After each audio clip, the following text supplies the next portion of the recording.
And welcome in a very happy Friday to you. It is game time decisions on this March the 15th, and madness is upon us here as we look to wrap up the final couple of tournament tickets here as a lot of teams still trying to win as many games as they can to look good for the committee, as Selection Sunday will be here before we know it. And for some teams, this could be their last game of the season here, but there are a lot of teams battling here, and we have got you covered. Joe Raineri here on Game Time Decisions. We certainly appreciate you hanging with us as we get ready for a loaded slate of some great games coming up in college basketball, and all eyes right now on the number one team in the country.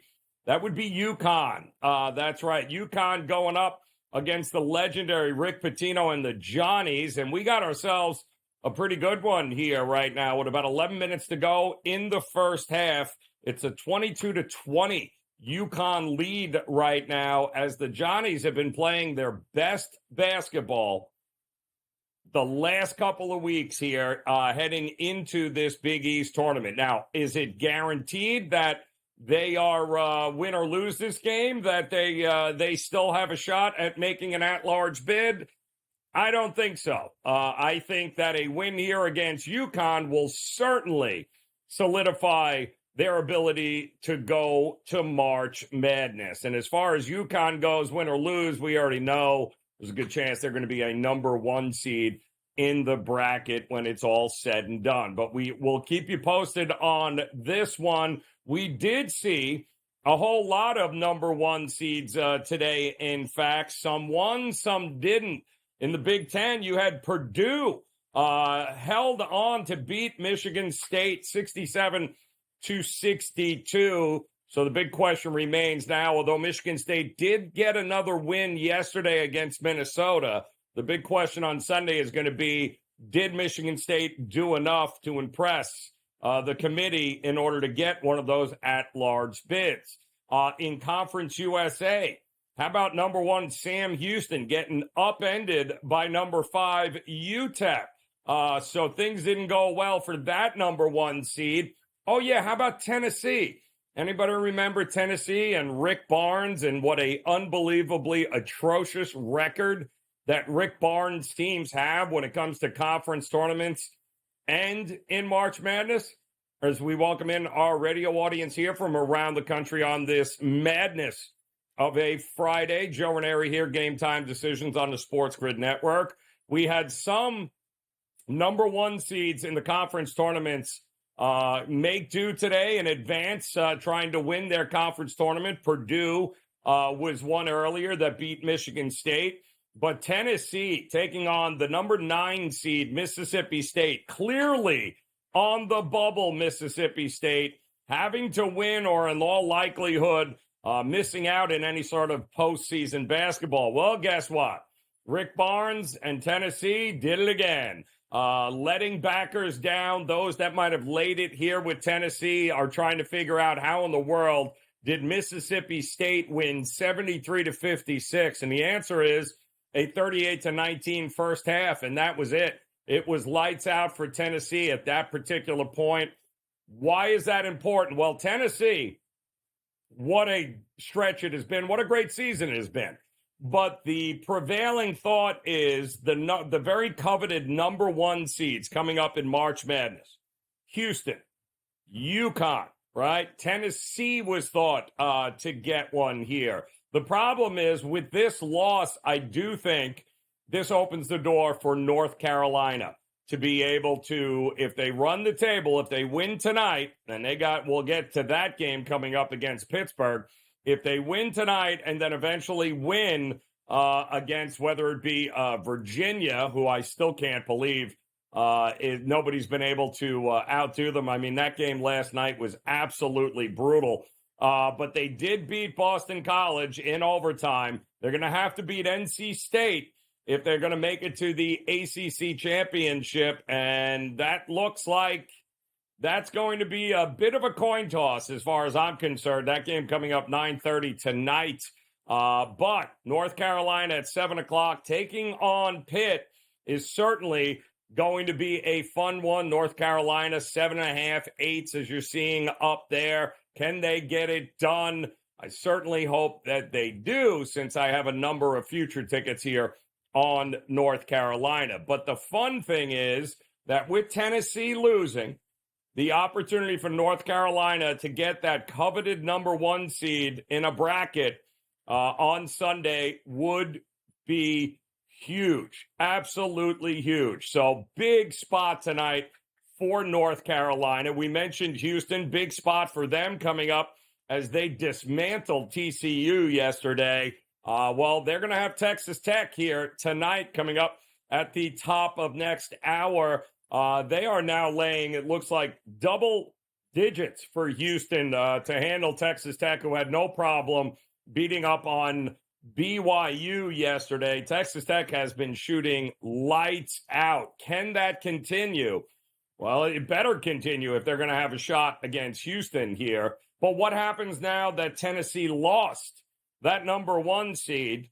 Now what's left in the SEC? Well, the number 2 seed, Kentucky, tonight gets ready to take on number 7, Texas A&M. That too coming up top of the hour. Can Calipari and Kentucky run the table here in the SEC? Is this do or die for Kentucky as far as being able to get a spot in the dance? Absolutely not.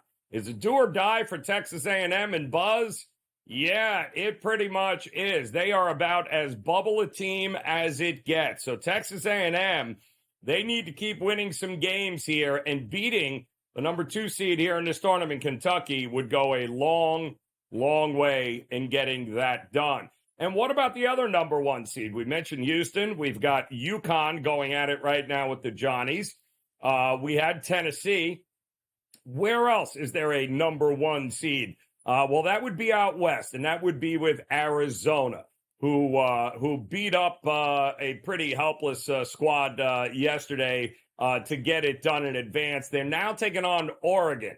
And this number, as we speak, continues to rise. Arizona now a 12-point favorite against the Ducks, and what could be maybe rumors persisting, maybe the last hurrah for Dana Altman at Oregon. But speaking of coaches, we've got news all around madness that is college basketball. There are a number of high-profile jobs now available as head coaches have been let go, and maybe none bigger than Juwan Howard of Michigan, fired earlier today. That coming off the heels of Oklahoma State losing their head coach, Mike Boynton. There is Washington has a job open. We've got a lot to discuss when it comes to college basketball. We got NBA action tonight, and who better than the coach, James Young. He'll join us next here on Game Time Decisions.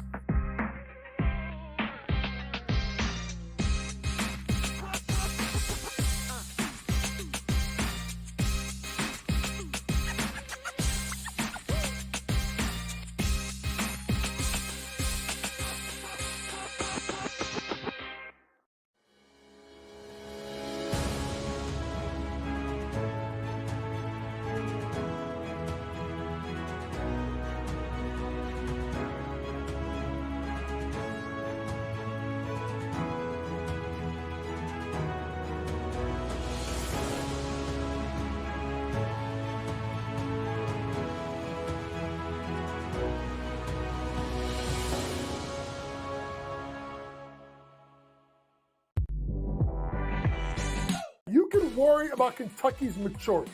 I get it. Are you making a good point about it? Absolutely. They're young. They're inexperienced. They're going to make a ton of mistakes. Sometimes you can worry about their defensive tenacity. But boy, they got shot creators and they got shot makers. Betting above the rim, only on SportsGrid. Betting in-game, there's a big difference, right? Like the computer changes the number so often. Like, I tried to get this in right now, but in reality, as I saw plus 165 in the arena, they're hitting the shot. And I'm getting this like a couple of seconds late. And even the sports book, like technology can only travel so fast. Sports Rage Late Night, only on SportsGrid. How about this? Nikola Jokic, heavy favorite here to -170 price, followed by SGA at +250, and Luka Doncic at a 7-1 price. It would require a whole lot from Luka to 15 of the next 20 games he has to have triple doubles, something absurd. And it really just comes down to Jokic being amazing, doing everything he's doing. I hate to say it, but he's probably had this locked up the second Embiid was announced out. The Early Line, only on SportsGrid. Anyone that's been to a sporting event, the atmosphere before a game, I think GameTime Decisions has that same exact atmosphere. This is our arena. This is what we do. There is going to be an energy to GameTime Decisions that you will feel night in and night out. The excitement you get when you lock your bets in, when you're figuring out what you want to do, we can zone in on the biggest games each night. I want this to be the place that people come to before the games start so they feel as ready as possible to lock in their cards. We are going to hit every single one of those markets that you need to know about. We're going to go through every single thing, and I've got a great team behind me that's going to help me get the job done. There is not going to be a better place, I promise you, than GameTime Decisions to get that new information, react to it, and be able to then bet accordingly. We will have everything at our disposal, and we will use that to our advantage. I'm Kevin Walsh. Tune into GameTime Decisions from 6 to 8 p.m. Eastern on SportsGrid.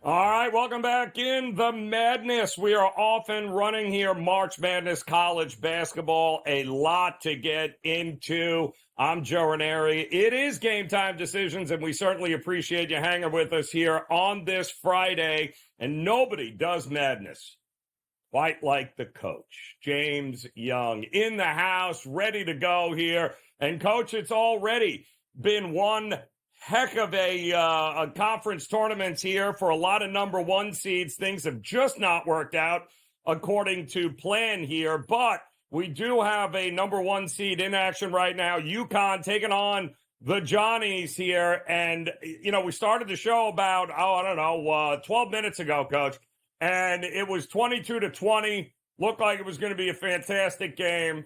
We get you on here. It is now 34-24, UConn pulling away. I didn't get a chance to see the suit that Pitino was wearing. I don't know if he's got the Colonel Sanders white suit on, but that's usually his go-to when they need a win. What did you think about this game before it got started? You know what, Joe? I was on with Craig Mish earlier in Newswire, and I said the best thing I thought was over. It was 77.5, got up to 79.5 team total for UConn. Folks, style make fights. UConn's pick and roll is deadly with clean. So if I'm Pitino, what do I want to do? I want to speed this game up, right? I want to press. I want a lot of possessions, and I want to see if I can wear the bigs down and use my advantage, which is on the fact that you're more athletic. So to me, I love the team total over 77.5, 79.5. Good luck, folks. They may have 55 by the break. So to me, crazy. When you start looking at it, is you got to look at now the fact that it's March. Certain teams do certain things. You got to look at where is the Achilles heel of one team and how do you combat it. St. John's, they like to press. This has been Pitino's thing since his days of Providence. UConn, they're big. So what do you want to do, Pitino? You want to run them. So that's why I like the over team total for UConn today. Yeah, no, I love that here. I mean, listen, it's a lot of folks were going, I don't know if I can lay the 9.5 with you.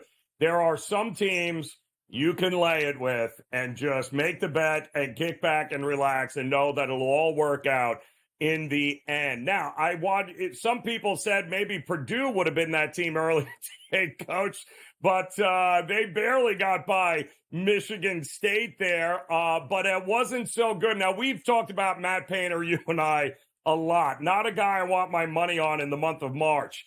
Rick Barnes, also not a guy I want my money on in March.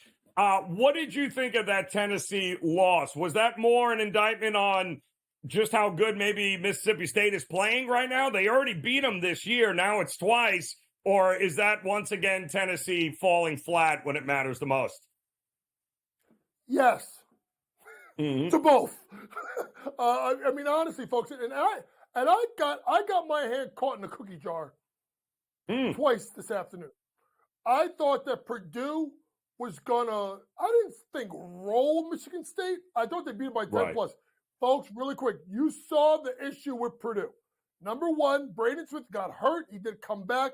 And folks, when they don't make threes or take a lot of them, they will struggle because you just have to load up on Edey. So you saw that in that 67-62 game. And listen, if you would have got anything out of Atkins, Hogarth, and Walker, Michigan State would have beat them. Michigan State they were awful from three, 22.2%. So let's move on to Michigan, to Tennessee versus Mississippi State. Folks, I got caught with this one because I'm like, payback. Rick Barnes. Folks, Rick Barnes. Look at his track record. I was going to tell people, even if Tennessee won the SEC, which I said before, I think it's going to be Kentucky. Whoever, if they were the one, I don't care if they put Sister Mary of the Poor as the 2 seed. I was taking that 2 seed over Tennessee because they just have a way of they don't bring it sometimes. And when Connect doesn't connect, they're in trouble. And Connect couldn't connect. 4 of 17, 2 of 9. They shoot at 24.2% from three. So to me, a great win by Mississippi State. But in regards to Tennessee, Joe, we can't be surprised with this with Rick Barnes. No. It seems to happen every single year.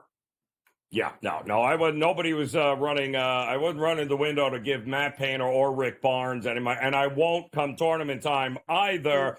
But what happens now, Coach, is that with Tennessee losing, obviously it opens the door for somebody else in the SEC to take down the championship here, but maybe no bigger beneficiary possibly than North Carolina, because North Carolina taking Pitt on at 7 o'clock. Now, Coach, you and I, you know how I feel about North Carolina. But Tennessee losing, and if North Carolina runs the table, wins the ACC, they got a number 1 seed here, Coach. That coveted 1 seed instead of Tennessee. It should go to North Carolina, but they got to handle business here tonight against Pittsburgh. And a Pitt team that I think still's got work to do, right? So that's why the popular belief is, you take Pitt plus the points. I still think it's North Carolina minus the points because, Joe, I was of the belief that going into the tournament, I thought, to me, Carolina was the last 1 seed. I just thought that they've been playing better basketball. I know. Here's what people are going to say. The ACC isn't that good. I got you. I agree with you. But if you look at like the eye test, me as a coach, and that's where I think I'm a little bit different than a lot of people, bracketology, all that stuff, I look with my eyes and I see what I see. Carolina is extremely dangerous. It's just the 3rd year in a row that Hubert Davis has gone to the transfer portal and got himself a grad transfer. Started with Brady Manick a couple of years ago, Petey Nance last year, and Cormac Ryan has fit in perfectly. And I think, to me, as much as you want to talk about Baycock and R.J. Davis, to me, it is the play of Cormac Ryan, right, and Harrison Ingram. Those two, kind of how they've elevated their play as of late, kind of reminds me of, ready, folks? Hawkins and Caravan last year for UConn. Second half of the year, they started getting going. Now, it's a different scenario here. But to me, I do think that Carolina is the class of the ACC. I thought there was before Duke got knocked off, and I think their path got easier. And if they win out, they should be a 1 seed.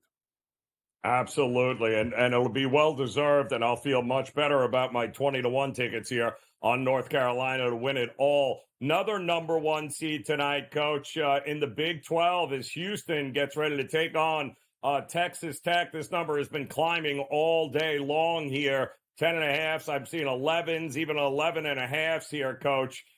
Listen, Houston absolutely destroyed TCU, beat them up on the boards, on the court. Texas Tech has been shooting lights out. I doubt Pop Isaacs is going to have the kind of game he had against BYU. It just feels like if it ain't broke, don't fix it here, Coach. Yeah, and guess what? You're playing against Houston, so your jump shots may be broke by the end of this game, if you know what I'm saying. I mean, this team was like 59-point-something points per game.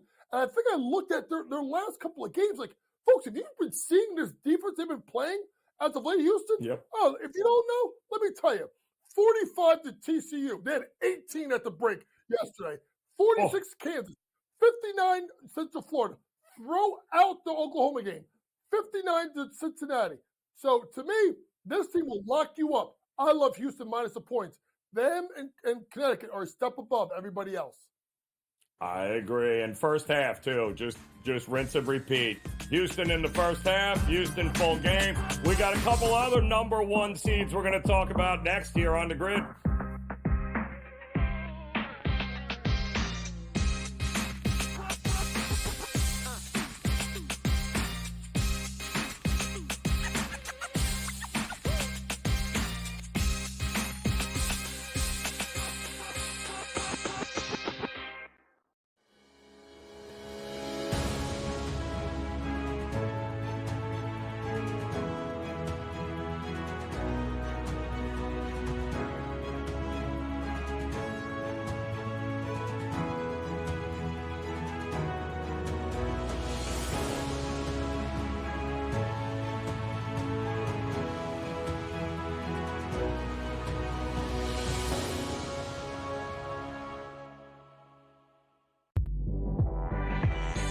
You can worry about Kentucky's maturity. I get it. Are you making a good point about it? Absolutely. They're young. They're inexperienced. They're going to make a ton of mistakes. Sometimes you can worry about their defensive tenacity. But boy, they got shot creators and they got shot makers. Betting above the rim, only on SportsGrid. Betting in game, there's a big difference, right? Like the computer changes the number so often. Like I tried to get this in right now, but in reality, as I saw plus 165 in the arena, they're hitting the shot, and I'm getting this like a couple of seconds late. And even the sports book, like technology can only like travel so fast. Sports Rage Late Night, only on SportsGrid. How about this? Nikola Jokic, heavy favorite here at a minus 170 price, followed by SGA at plus 250, and Luka Doncic at a 7-1 price. It would require a whole lot from Luka to like 15 of the next 20 games he has to have triple doubles, like something absurd. And it really just comes down to Jokic being amazing, doing everything that he's doing. Like, I hate to say it, but he's probably had this locked up the second Embiid was announced out. The early line, only on SportsGrid. Anyone that's been to a sporting event, the atmosphere before a game, I think GameTime Decisions has that atmosphere. This is our arena. This is what we do. There is going to be an energy to GameTime Decisions that you will feel night in and night out. The excitement you get when you lock your bets in, when you're figuring out what you want to do, we can zone in on the biggest games each night. I want this to be the place that people come to before the games start so they feel as ready as possible to lock in their cards. We are going to hit every single one of those markets that you need to know about. We're going to go through every single thing, and I've got a great team behind me that's going to help me get the job done. There is not going to be a better place, I promise you, than GameTime Decisions to get that new information, react to it, and be able to then bet accordingly. We will have everything at our disposal, and we will use that to our advantage. I'm Kevin Walsh. Tune into GameTime Decisions from 6 to 8 p.m. Eastern on SportsGrid.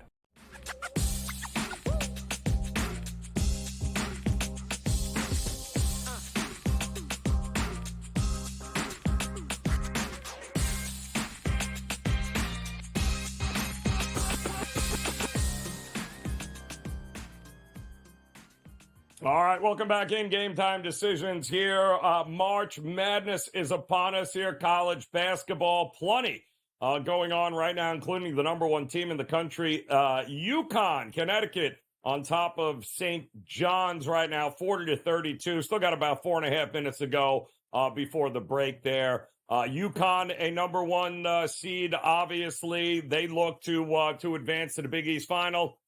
You had Tennessee, we talked about earlier, gets bounced by Mississippi State in the SEC. Houston, Coach James Young and myself certainly feel if it ain't broke, don't fix it. Houston first half, Houston full game. Houston is a beast in the Big 12. One more number one seed, actually a couple more number one seeds here, Coach. Playing tonight, Arizona. Out west here, who quite honestly, whoever thought that because USC beat them the final game of the regular season last week when it meant nothing to Arizona, I think we witnessed once again Arizona, when they are focused and they are motivated. Coach, this is, to me, as far as talent level, this is the best team in the country by far. Oregon probably going to get run over here tonight, Coach. Yeah, and this could be, you talked about before, Dana Altman, who's been a really, really good coach for a long time here. I think going back to, I want to say maybe Creighton is where he was for a while when he made some runs as a mid-major before they got to the Big East. Dana Altman's been a great coach for a long time. Folks, Joe is so right. When Arizona is engaged, they are absolutely deadly offensively, right? If you really want to look at this team and how they play and their style and the way that they can push the pace, and they can beat you, you pick the way you want to play. Like, if you really want to think about it, you pick the way you want to play versus Arizona. You want to speed it up? Cool. You want to walk it up? Cool. You want us to bomb away? Okay, we can bomb away. We shoot, 37% from three, right? We make our free throws. We only turn the ball over 12 times a game. But to me, it's where they can get you. Is it Caleb Love? Is it Ballo? And I'm going to say this right now. Omar Ballo, folks, gets you 13 and 10. I want you to understand something with Ballo, okay? This is going to blow your minds, folks. Do you know how many shots Omar Ballo gets a game? 8. Yep. And he's shooting 64.2% from the floor. So when stuff starts going wrong, going inside to the big man. Let him eat. And that's the thing that's scary about them is they can hit you in so many different ways. Listen, the only way they could mess this up, honestly, I hate to say it, is Caleb Love. Because sometimes Caleb just starts feeling himself a little bit, and he will take an obscene amount of shots. You want proof? I'll just think about this. In their losses, 1 for 10 in that game versus USC. 20 shots he took in the loss to Washington State. To me, it's more about the fact they didn't try to establish Ballo inside. Oregon State, you throw that out the window. I mean, Washington State, like 25 shots. So maybe the thing is, maybe you let this kid shoot so much that no one else gets involved. But they are so dangerous, and I think the USC may have woken them up, which is bad news for everybody else. Later points with the Wildcats tonight. I am with you here. There is one other number one seed going at it tonight. That's going to be Utah State out in the Mountain West taking on San Diego State. Interestingly enough, Colorado State handled their business against what a lot of people kind of like a trendy dog there with Nevada. Everyone loved Nevada as maybe a dark horse here. Utah may be the number one seed here, Coach, but they're taking on a very experienced and very good San Diego State team. This is a tough spot. I mean, I love what Utah State has done this year, 27 wins. But this time of year, I think San Diego State is the team we should rally around here, and they're the favorite. Yeah, I mean, if you look at it, they just been red hot. If you look at a team like Utah State, but just kind of go through it, right? New Mexico by 2, okay, it's a good win, right? Fresno State, overtime, they're not that good. San Jose State, not good. Air Force, they're terrible. Fresno State, not good. Mm-mm. Now, they had the big win versus San Diego State February 20th. So, but if you look at when they've played better teams, right? They've lost they've lost home to Nevada by 14. They lost at San Diego State by 14. Utah State got hot because their schedule allowed them to get hot. Does that make sense, folks? So to me, when you look at it, I have to go with the team and Coach Dutcher, who's done such a great job there.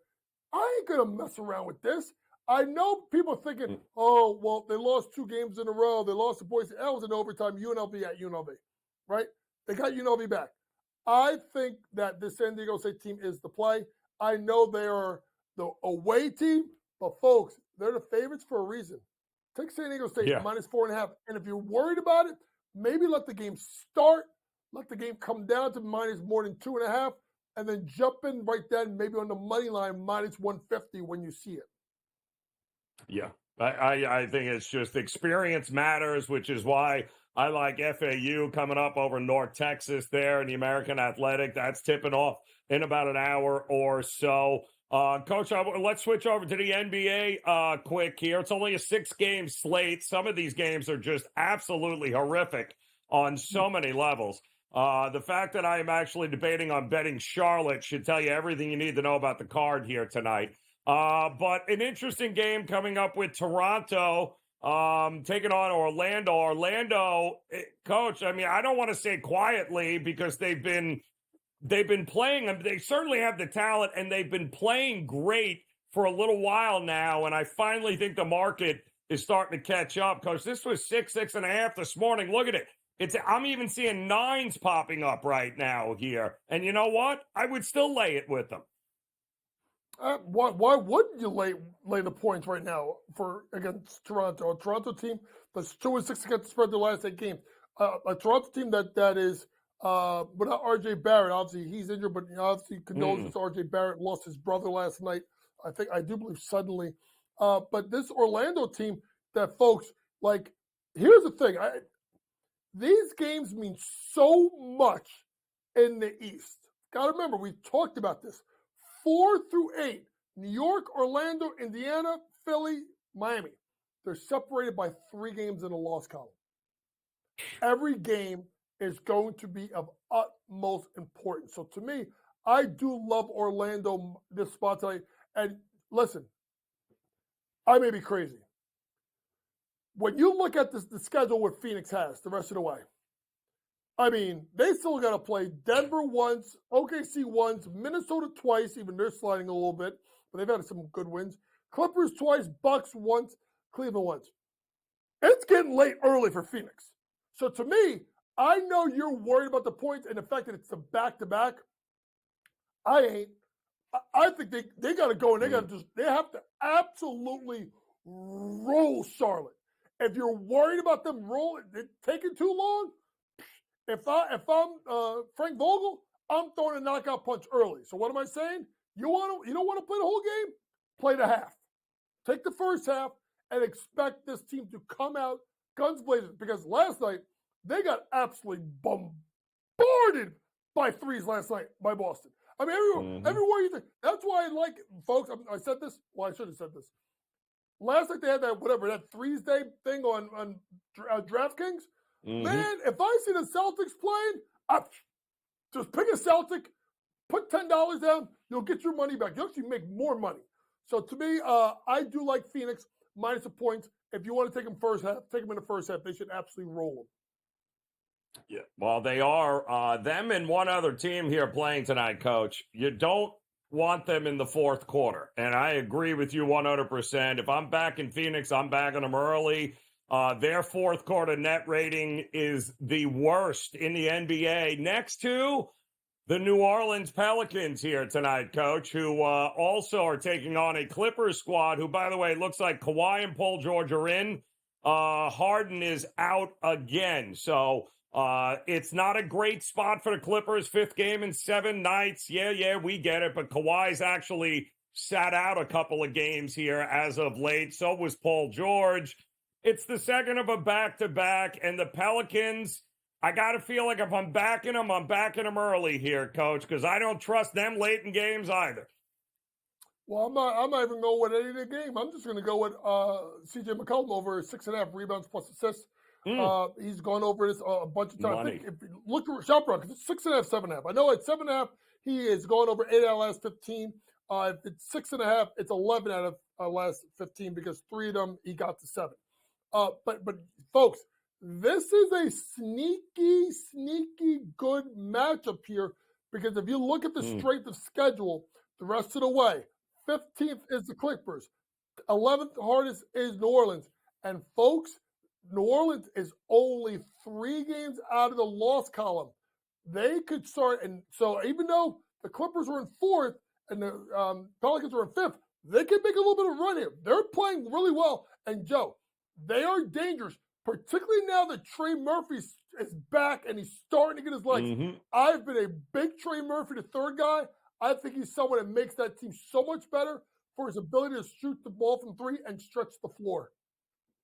Yep. Also, one of the most profitable teams this year in the first half, New Orleans. If they can actually put it together for 4 quarters, they are seriously a team that you need to take a big look at here. But certainly in the first half, at home, not a bad look. Coach James Young, enjoy those games here tonight, Coach. We'll see you over the weekend. We'll be back after this.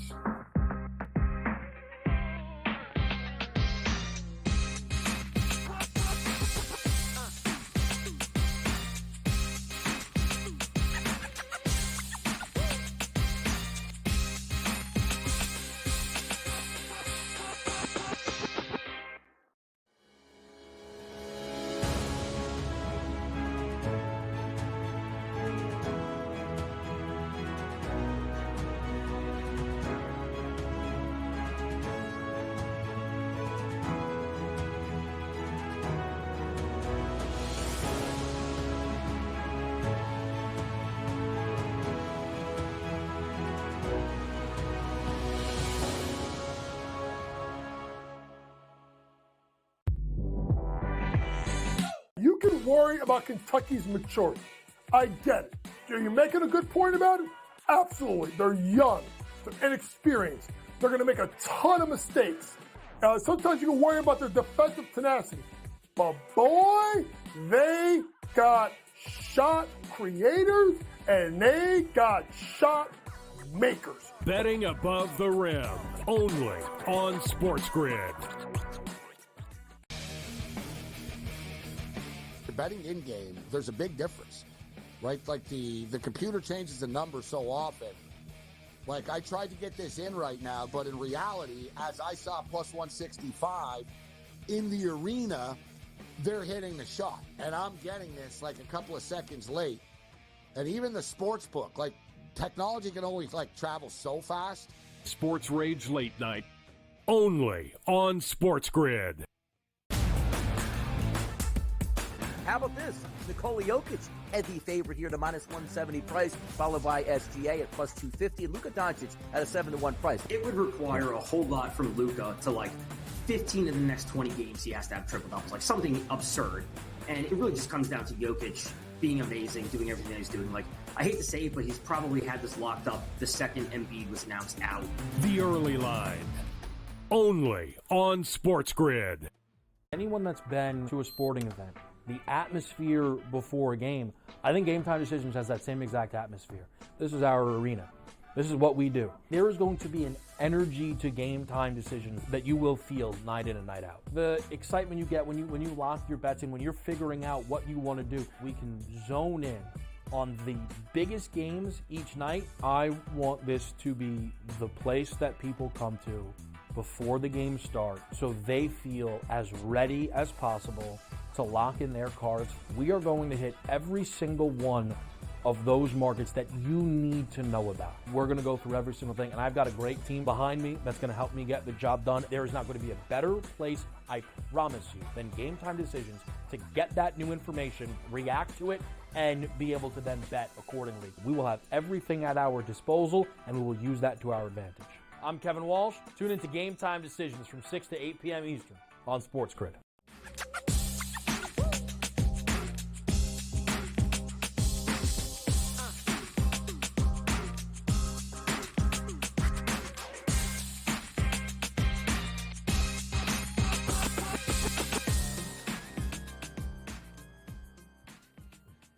All right, welcome back in Game Time Decisions here on this Friday on the SportsGrid Network. I'm Joe Raineri, joined by my partner in crime on In Game Live.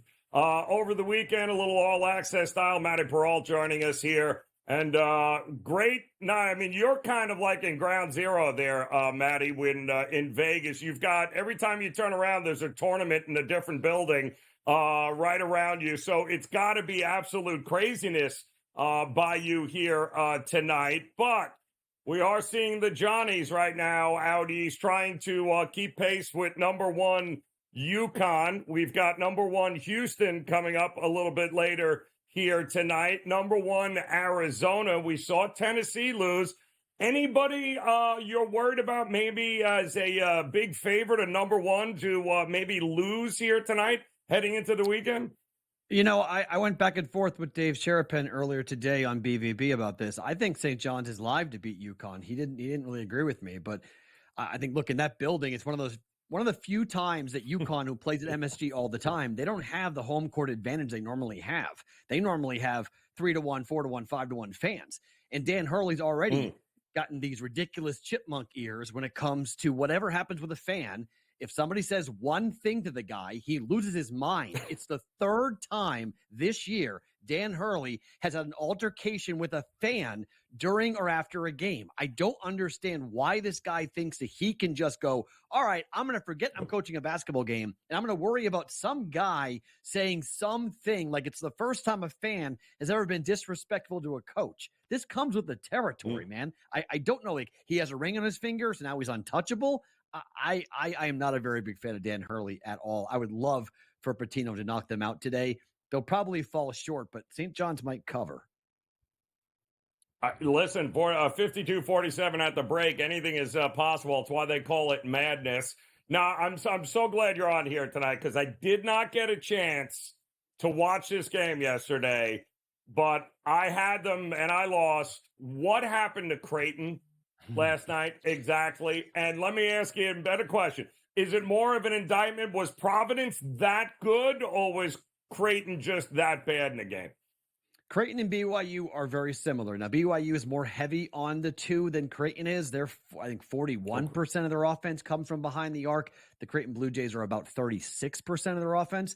But they're both teams that are completely dependent on shooting jump shots from the outside. And the Jays were ice cold. I mean, they simply couldn't hit. I think they were 3 for 13 in the first half, and they just did not shoot well at all. And they got behind the 8 ball. And by the time they started going inside to Kalkbrenner, he got tired towards the end of the game, and he really had a tough time getting to the basket. And then Trey Alexander tried a lot, but you got to give credit to Carter and company, who just outplayed, out-hustled. Look, the blueprint to beat the Creighton Blue Jays is out come the tournament, and their draw is going to be incredibly important. If they play a team that can slow it down, that can play defense, that can force the Jays into a half-court setting where they're not getting those open threes in transition, it could be early. It could be, and I have a 30-1 ticket on them to win it all, so I'm concerned for sure as to what they're going to look like and what their draw is going to look like coming up on Sunday. But I was on it too. I laid 2 with BYU. I laid 7.5 with the Jays. I was way more nervous about the Jays in Providence simply because Providence now, I think Providence has beaten the Jays 3 times now in the Big East tournament, including the first year when they played in the tournament final when the Jays were a brand new team in the Big East. So this tournament, the Jays dominated the Valley when they were in the Valley tournament. I called it the Dana Altman Invitational. Now they're in the Big East. They've gone to the final 4 times. They have never won this tournament, and they got bounced in the opener. I don't know. I don't think they looked as bad as Tennessee, but it wasn't a good performance by any means. I'm still on I'm sure the data there, it'll probably be about a 50-50. Sometimes losing early like this before knowing that you're already in, it's not a bad thing, right? Because it allows you to get a little extra rest and prepare for what you know is coming anyway. So maybe not a terrible thing for Tennessee or for Creighton. I agree. And I was talking to someone earlier about that, and they just agreed with me about that point and said, when you lose, you lose. And I was like, well, yeah, but like if you played a tournament final on Sunday and you played 3 games that were all really hard, like you got to turn around and play 6 days later in another high leverage, incredibly intensive game where it's one and done. I'm not saying you ever want to lose in these conference tournaments. Don't get me wrong. You want to cut down the nets and you want to celebrate and you want to have a great accomplishment. But I don't think Tennessee, everyone's making the Rick Barnes jokes now. Regular season Rick, he did it again. He choked. The Jays can't shoot, against pressure. So that's why they're going to be bounced early. I don't know. Duke, same situation. Losing early can sometimes not be beneficial, but at least it gives you that finality of like, if we lose again, our season's over. And it kind of puts you on that alert where you got to get going and maybe you practice well for the next couple of days. Yeah, and there are certainly some teams, obviously, that need to keep winning here today and tomorrow to give themselves a chance firmly on the bubble. And that's why I'm kind of amazed. It sounds like, was it Providence's defense? Because I'm still having a hard time with Marquette without Kolek. And is this something that Providence can run? Can they run with? I mean, are they going to be good enough? Can they get another big effort here tonight to down Marquette without their best player? I don't think so. I think Marquette wins and covers tonight against Providence. I do think Marquette has enough weapons to cover a pretty short number. Now, the number tells you 4.5. The books are thinking that, okay, how do we put this number up without Tyler Kolek and how different they play? But Shaka Smart's done a really good job of bringing in players to pick up the slack and also to just go and play solid defense. And you can overcome the loss of a star point guard, at least for a small time, when you have a great defensive game plan, which is what you're going to see tonight. I don't expect a lot of scoring. I lean towards the under in this game, but the total is a little low for me to come in and bet the under. But I do think you're going to see a grinder of a basketball game tonight. I think it benefits. Well, really, Providence plays that way too. It may come down just to who hits their open threes and who hits their free throws. It's the little things in these tournaments. Second half, though, I do expect Providence's legs to start to wear a little bit here, going up against a really tough Marquette team defensively. Okay, so you want to talk about disgusting.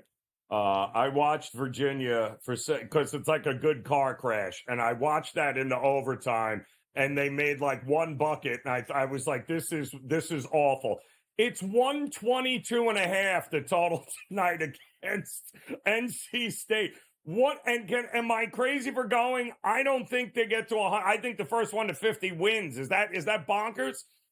No, because I was on the under last night for BC Virginia of 125, and the game fell 126.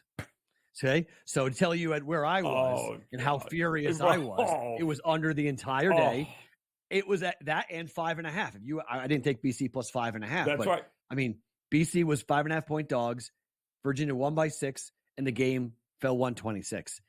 I'm not touching this game because that hurt, and I'm not going to put my hand back into the oven again. Once I burn it once, I'm not going back in there. But I do think the under is a good play. I mean, under 122, the under hit last night. It just went to overtime. So the only reason why the over came into play is because the under, got pushed over to overtime. So I think the under again is the play. They are sitting back offensive basketball to like the 70s in the pre-shot clock era. Oh, it's brutal. It's disgusting to watch, and they don't hit free throws.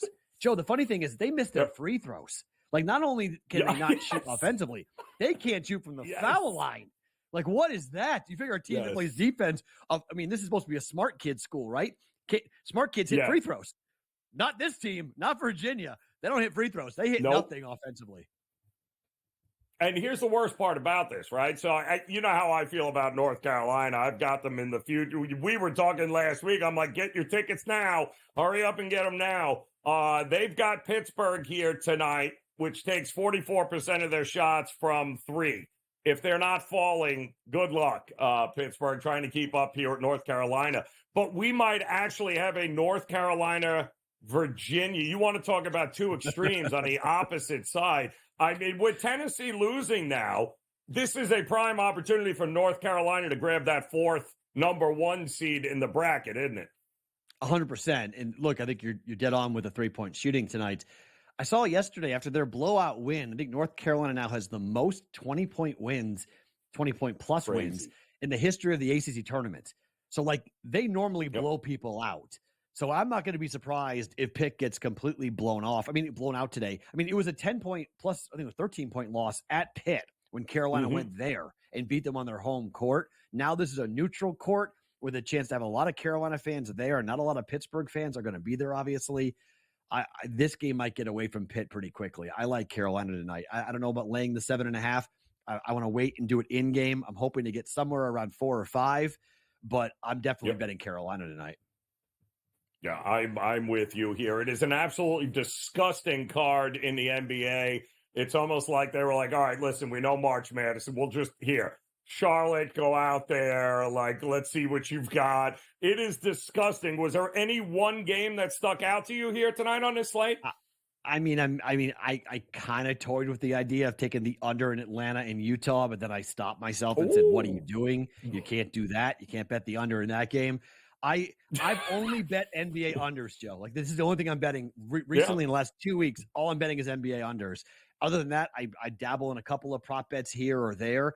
But the NBA has just been ridiculous over the last couple of weeks, and it's been so difficult to handicap which team's going to have what players and how much do they care. And last night with Boston against Phoenix, it was like, okay, they should kill them, and they did.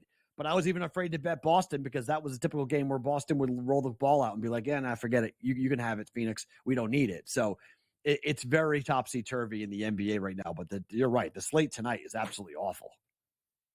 It's gross on so many levels here. And the idea that the amount of money that came in on Phoenix last night heading to in Boston was mind-blowing to me. I'm like, what are we doing? Like, why are we pretending the market continues to price Phoenix like they're elite? They're not. This is a team that is 7-10-2 against the number as a road favorite. And also, they also seem to be, talk about unders, pretty good under team here and maybe in this spot as well. So that was kind of what I'm waiting to pull the trigger on. I like the under here with Phoenix, second of a back-to-back. And Charlotte, how many points is Charlotte going to score? That's the problem, right? How many Charlotte doesn't score, right? I mean, they've been an awesome under team. They may not get 100 points tonight. So, that's the problem is how many points do you handicap? Maybe you bet Charlotte team total under and not have to worry about what Phoenix puts up because Phoenix may go put up a lot of points themselves, but they're on a second of a back-to-back. They may be angry about what happened last night. But defensively last night, they were nowhere to be found. I couldn't believe the Celtics at home. I have this thing where if the Celtics first half team total is between 58 and 62 points, I bet it over. It was 59.5 last night. I couldn't believe it. It was like 59.5. Yes. It's like, okay, you give me sub 60 against the Phoenix Suns with the Celtics at home. I think they scored 65 points in the first half, so they completely blew that number out of the water. So Phoenix is not playing great defensively. So I'm a little concerned about Charlotte in the under hitting just because of that reason. Yeah, they are, or like you said, the team total's not a bad look either. We did get confirmation for those interested. Detroit, Cade Cunningham in, Quentin Grimes out, and the line is not moving at all regardless, which tells me Miami's an 8-point favorite for a reason here tonight. Matty Peralta, appreciate it, brother. You're coming on, of course, here in another hour and 10 minutes or so. So crush it. I will see you on Saturday in Game Time Decisions. We'll be back after this.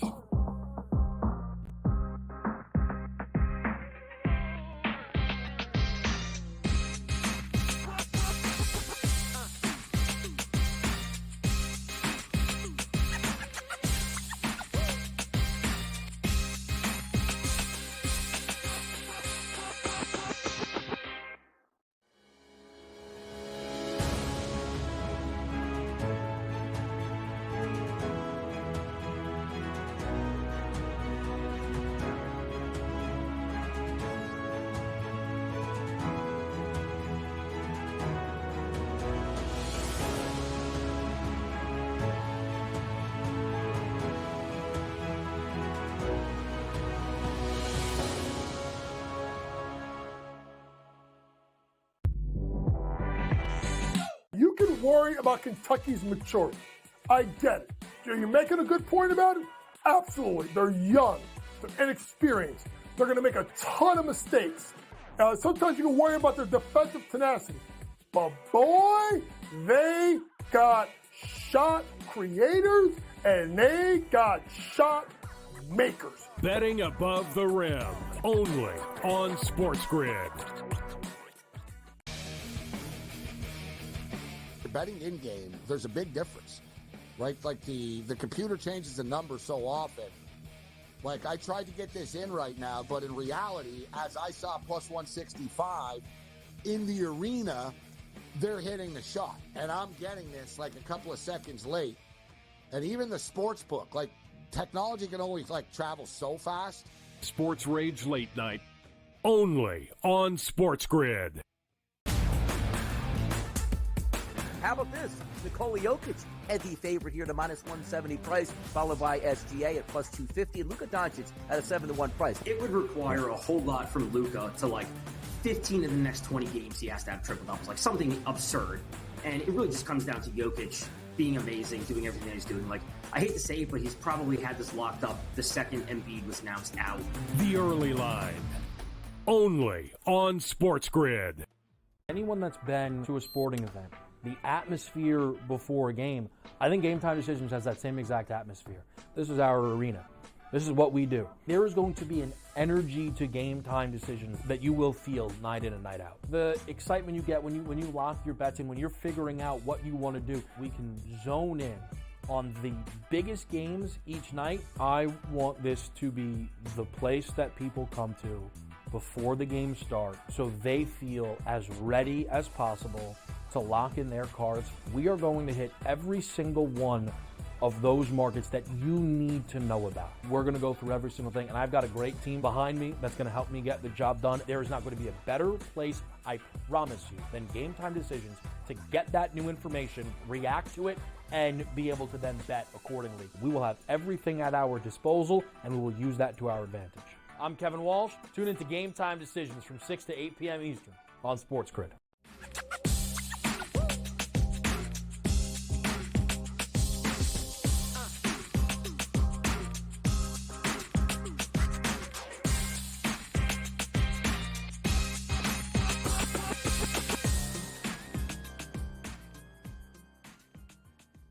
All right, welcome back in Game Time Decisions here on the Sports Grid Network. As we wrap up this first hour, we've got much more still to get to. We're going to get you all caught up with what's happening in college basketball conference tournaments, but we got some NBA getting ready to start on a 6-slate game, and let us kick it off with a great same-game parlay from our good friend Davis Maddock. And Davis, what do you got for us tonight?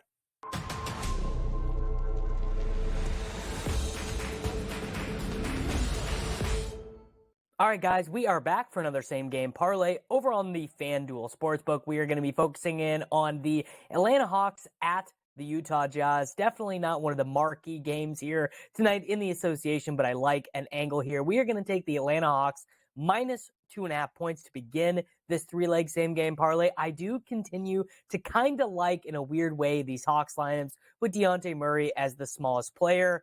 You know, they're not necessarily that great on offense, relatively speaking, but they have gotten a little bit better defensively. That being said, we are also going to take the over on 222.5. I continue to be on the overs on some of these de-escalating totals, as I don't think that the rule changes that the NBA have put in place should really decrease scoring this much, and we definitely are seeing some impact on game totals right now. And the third leg of our same game parlay is, of course, going to be Dejounte Murray to score 25 or more points in this game. As Murray goes, so go the Hawks. I think it's pretty unlikely that they end up covering this spread at the Jazz without Murray getting there. So this 3-leg same game parlay is going to give us plus 335 odds, Hawks -2.5, over 222.5, and Dejounte Murray to score 25 or more points in this game. Good luck tonight, everybody. All right, Davis, appreciate that. Little late night NBA same game parlay going on. Again, 6 games here, not a crazy slate, but they are getting ready to tip off, as are a number of different college basketball games. We got a good one at Madison Square Garden. We'll get you caught up with all of it as Game Time Decisions continues next here on the Grid.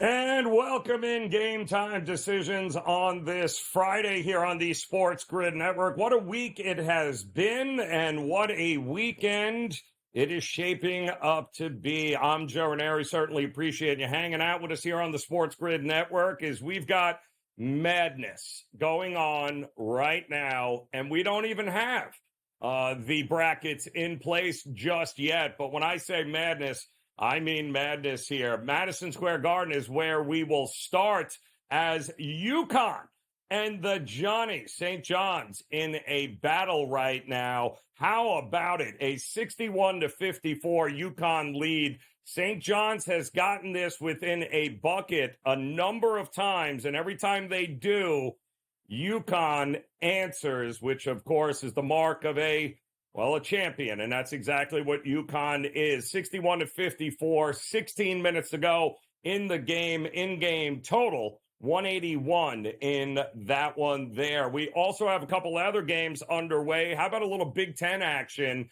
in everybody's favorite dog? How about Ohio State, who fires their longtime head coach, Chris Holtmann, about a month or so ago?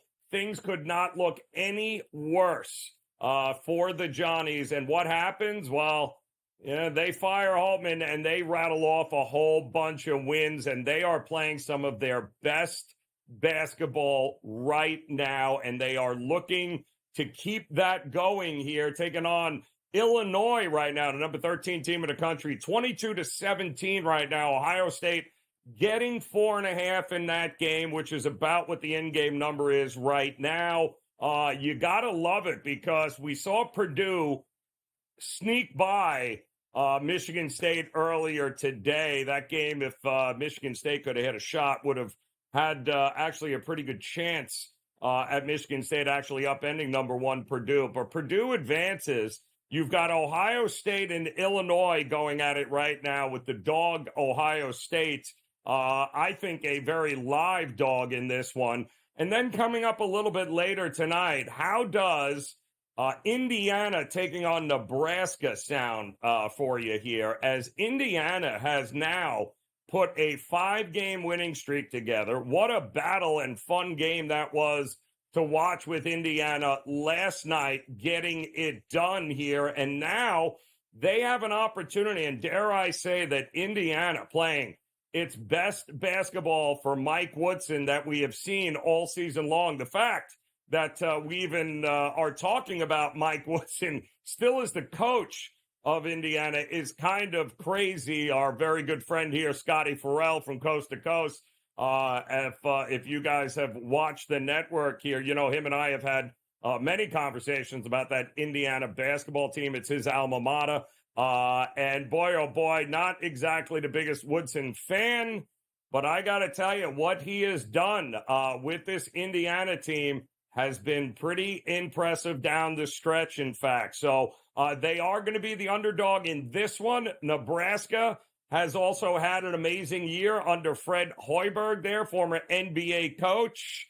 And they have an opportunity here, I think, to give Purdue or Illinois at this point a pretty good run for their money. But if Nebraska, we're going to take them seriously, and the problem with Nebraska is that they could only win in Lincoln. They couldn't win on the road. Can they get it done here tonight, move past Indiana, and give themselves an opportunity here at a pretty good seeding when it comes to the tournament time? I think a win here and then a pretty good showing against either Indiana or Purdue, however it works out for them, I think that would go a very long way for solidifying. How about Nebraska making the tourney out of the Big Ten here? We also have, we told you earlier, we talked about the game as we've got Houston, number one Houston, taking on Texas Tech in the Big 12. That game just tipped off here, as did we've got North Carolina getting ready to take on Pittsburgh. That game also in the ACC just getting ready to tip off here. And all eyes will be on North Carolina here tonight, with Tennessee losing earlier in the day. The opportunity for North Carolina to beat Pittsburgh and then beat the winner of the Virginia game coming up a little bit later against North Carolina State. North Carolina will have an opportunity to land themselves one of those coveted number 1 seeds in the tournament, and that certainly would go a long way to helping them at least make a run to the Elite Eight, the Final Four, and maybe even a championship here. We did have a couple of games earlier of interest, including number 1 in the American Athletic Conference. How about number 1 South Florida? Hadn't played a game in a week, and they finally showed up here today. 81-59, they beat the 8 seed East Carolina, one of the single most impressive teams this year, bar none, that nobody saw coming, has been South Florida. But FAU, the Florida Atlantic Owls, well, they are getting ready to get it going here in tipping off in just a couple of minutes, too. They are going up against North Texas. They're the number 2 seed. So as you can tell, there are crash courses here with some teams that are getting ready to do battle in order to punch their ticket to the promised land. And that promised land, of course, would be a pretty decent seed on Sunday, Selection Sunday. Hard to believe, but it is almost upon us here. So we've got a lot of college hoops to get going here. The NBA slate, just 6 games, but an opportunity here to be able to get it going in the NBA with the Miami Heat taking on the Detroit Pistons here. 8 is the number that we are seeing here right now. And I can tell you, this was 8 earlier this morning. It's been 8 all afternoon, and it's been 8 with Cade Cunningham as a big question mark. Well, as it turns out, Cade Cunningham has been cleared. He is going to play, and yet this line is still at 8, which makes you wonder if the line's not moving with the best player for Detroit a go. Oh, boy, I guess Miami might very well be an 8-point favorite for a reason here. But we also have some games coming up a little bit later. It's not the sexiest of slates here tonight in the NBA, but an opportunity for you guys to be able to jump in maybe a little bit later with, how about double-digit teams, San Antonio? Or how about Denver? Denver will be taking on the San Antonio Spurs. San Antonio at home catching 10.5. I mean, the Denver Nuggets have been just a freight train, a runaway freight train here. They are just going scorched earth. Will they do it here tonight on the road against San Antonio, who has been pretty profitable to back here over the last couple of weeks? In fact, cash some tickets with them over the last couple of weeks. But Denver, they're on a 10-1 straight-up run, 8-2-1 against the number, and they are beating teams by an average of almost 7 points. We'll have more on...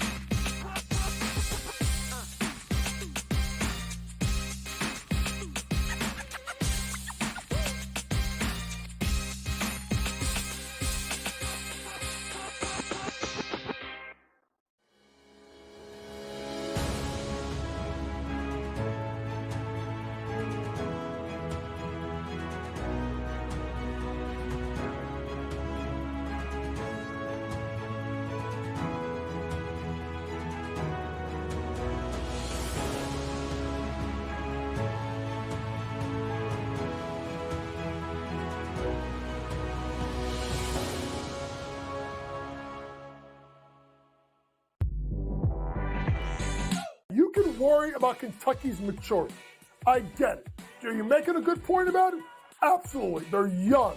They're inexperienced. They're going to make a ton of mistakes. Sometimes you can worry about their defensive tenacity. But boy, they got shot creators and they got shot makers. Betting above the rim, only on SportsGrid. Betting in-game, there's a big difference, right? Like the computer changes the number so often. Like, I tried to get this in right now, but in reality, as I saw plus 165 in the arena, they're hitting the shot. And I'm getting this like a couple of seconds late. And even the sports book, like, technology can only travel so fast. Sports Rage Late Night, only on SportsGrid. How about this? Nikola Jokic, heavy favorite here to -170 price, followed by SGA at +250, and Luka Doncic at a 7-1 price. It would require a whole lot from Luka to 15 of the next 20 games he has to have triple doubles, something absurd. And it really just comes down to Jokic being amazing, doing everything that he's doing. I hate to say it, but he's probably had this locked up the second Embiid was announced out. The Early Line, only on SportsGrid. Anyone that's been to a sporting event, the atmosphere before a game, I think GameTime Decisions has that same exact atmosphere. This is our arena.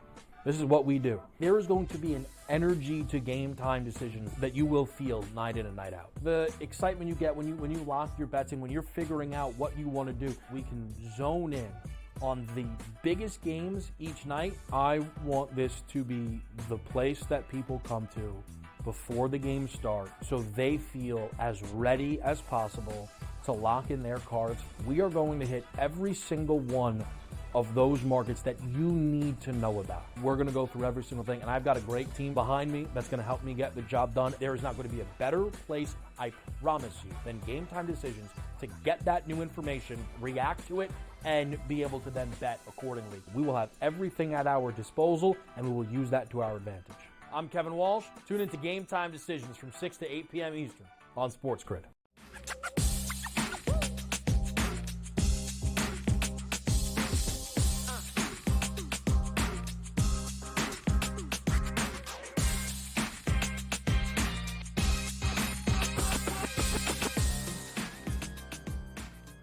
All right, welcome back in Game Time Decisions here on the Sports Grid Network. Joe Raineri alongside George Kurtz now stepping in. That must mean, well, the Yankees have probably lost 3 more starting players here to injury. No, I'm only kidding. George Kurtz stepping in. The NHL, just a 2-game slate here tonight. Kurtz, doesn't mean that we can't find some value in some of these games here, as I believe Anaheim and Winnipeg coming up at the top of the hour. And then the bottom of next hour, we're going to have the Kings taking on the Blackhawks here. Not the sexiest of cards here, Kurtz, but break it down for us here. How are we looking at playing these games on the ice tonight? Yeah, I think you know how I'm going to play it, right? I'm going to take the favorites here in a parlay. So give me Peg. Peg gets Mark Scheifele back tonight. He's back in the line. Missed a couple of games, a lower body injury. No big deal there, but he's back in the lineup. They should take care of business. Hellebuck's not going tonight. It is the backup, Laurent Brossoit, but Brossoit's had a pretty solid season. Either way, they're playing a bad team in Anaheim, right? And then we get the Kings taking the Blackhawks at 8:30 here. That's on the road here, but I'll take the Kings once again. I'm on them already with the parlay last night. I forget who I won with them, so I'll take that, and I'm going to parlay them again with Peg. I mean, you could also take the goal line here. Either game, by the way. I don't mind taking a minus a goal and a half. I think you're pretty good there as well. Maybe you want to attack something I've been playing quite often. Not so much the Kings, however, which is the anytime goal scorer and the Kings to win the game.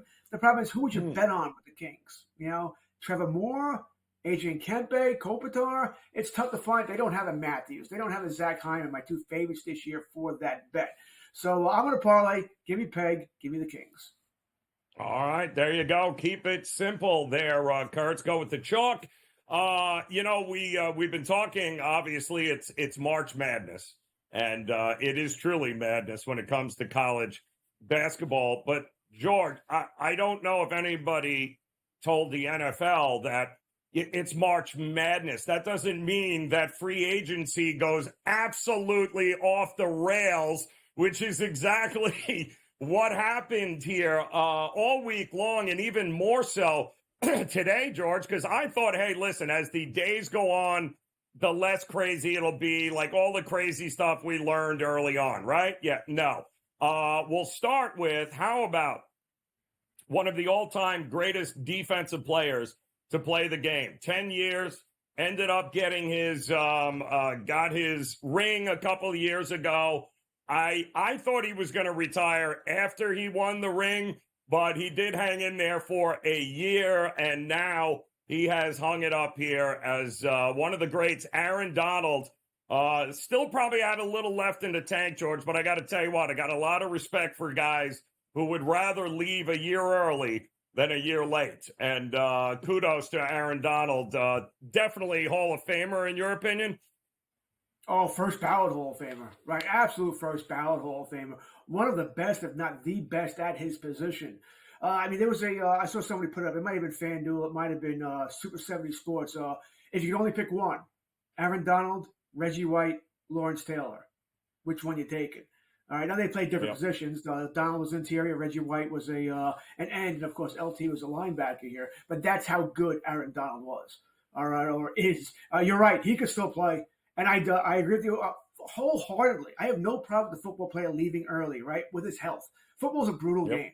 All right, it does that. It's a lot of collisions you get into each game. You want to live the rest of your life, and you made the money. You want to live it well here. So best of luck to Aaron Donald. I know as a Cowboy fan, I was so disappointed when he didn't fall to the Cowboys in that draft. I think the Rams took him maybe 3 spots ahead or whatever it was there. First ballot Hall of Famer. We'll see what Aaron Donald does next. I mean, kudos to the guy. I mean, really, it's one of the all-time greats. And you know what? Lot of young guys in that Rams organization on that team. I think they're heading in the right direction here. And Aaron Donald says, it's all yours, guys. I am moving on. Also moving on, Kurtz, we learned today, I guess the Steelers are all in on Russ because Kenny Pickett is now an Eagle. What? Yes, that's right. Kenny Pickett is now heading to Philadelphia to back up Jalen Hurts instead of, I don't know, staying right where he was to back up Russ Wilson if you wanted to do that. This is what? Because this is like, what, 2 years? Is that all we had here with the Kenny Pickett era with Pittsburgh? And now he's gone a swap of some draft picks, but they just basically traded him to be a backup to Philadelphia and didn't get a whole hell of a lot in return. What do you make of this? I think this is Pittsburgh getting rid of malcontents. Right? We saw that earlier in the week when they got rid of Deontay Johnson. Remember the problems Deontay Johnson caused last year? Not paying attention, not going at the fumbles, not blocking people, that sort of thing. So I think they got rid of him for that. And I think Pickett, remember what happened, I think it was week 17 last year, where he wouldn't dress as the third string? I'm not, pretty much I'm not starting, I'm not departing, that sort of thing there. And now, apparently, when Russ came over, he didn't handle that well. I think this is just Holland and the organization's way of saying, listen, you're not that good. You're not good enough to play these games. We already have doubts about you as our starting quarterback. You're going to pull this, you're gone. So I think that's really what it amounts to here is Pittsburgh just getting rid of malcontents. I think Pickett, I don't know if I call him malcontent or just immature. I think how he handled things was just immature. You weren't good enough to say you're not going to dress in week 17, to be upset that they brought in Russell Wilson. What did you think was going to happen? That they weren't going to bring in a quarterback to challenge you for a starting job? I mean, so I think, once again, they're just moving on here and admitting a mistake. So it's going to look like a very different Chargers receiving room, is it not, here? They Chargers released Mike Williams earlier in the week. Then we learned that they actually that Keenan Allen, longtime receiver there, one of the best in the game, Keenan Allen, traded to Chicago. For a team with no quarterback, apparently, man, they are stocking up on the weapons here, the Bears are. What did you make of this trade? You know that meme that we see on social media a lot of Will Smith, Fresh Prince, where he looks in his living room and there's no one there? That's Justin Herbert, right? Because there's no one there. They got rid of Mike Williams, got rid of Keenan Allen. Austin Eckler's gone. Hell, I think Gerald Everett's gone. All right, they're all gone. Yep. All right, there's no one left there. Harbaugh he's redoing it. So they're in a rebuild. No doubt they're in a rebuild. We'll see what they can do here. I like this for the Bears. All right, they're letting Caleb Williams know, and I think they are taking Caleb Williams, number one, that, hey, we're stocking up for you, man. We're getting you some weapons here. No excuses. I'm very curious now. What do they do with the number 9 pick? Is that a top offensive lineman? Get some protection for him? Another wide receiver? You got DJ Moore. You got Allen, Cole Kmet. It won't be a running back. But I like what Chicago's doing. They're surrounding Williams with talent to get him, I guess, to reach his potential as fast as possible. Like it for Chicago, Chargers, Joe Madden, Charger fan, you're in a rebuild. It might be ugly for a year or two. Wow.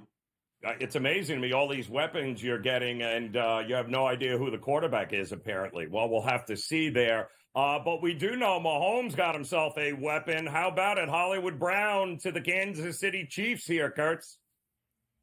Yeah, we got to like this, right? I wonder if this takes them out of any other wide receivers here. But you got to like it. He's now their number one wide receiver, right? We'll see what they have left with Travis Kelce, how they'll monitor his workload. They certainly did it during this season, right? I think they'll keep on doing that, keep him healthy for the playoffs here. But it gives Mahomes a legitimate weapon. I said he's not a CeeDee Lamb or a Justin Jefferson, but he's a tier down or so. So it gives them another weapon here. So you have to like it. They're gearing up for Mahomes. And once again, I wonder, does this take them out of taking a wide receiver at 32? What are they going to do there? Could they take another wide receiver? Keep getting Mahomes weapons. Certainly can't go wrong in that direction. Yeah, can't go wrong there. As long as he can stretch the field, I think he'll be good to go. How about Jimmy G? Staying out west there, signing with the Rams to back up Stafford. Collects a paycheck, right? Solid move, right? He gets a paycheck. Yep. He's a backup now, which is where he should be. He's a veteran quarterback. Stafford is your starter. He'll be a good backup, a guy who could, if Stafford gets hurt for 3-4 games, he can come in and maybe go 500. You have to like this move on both parts here.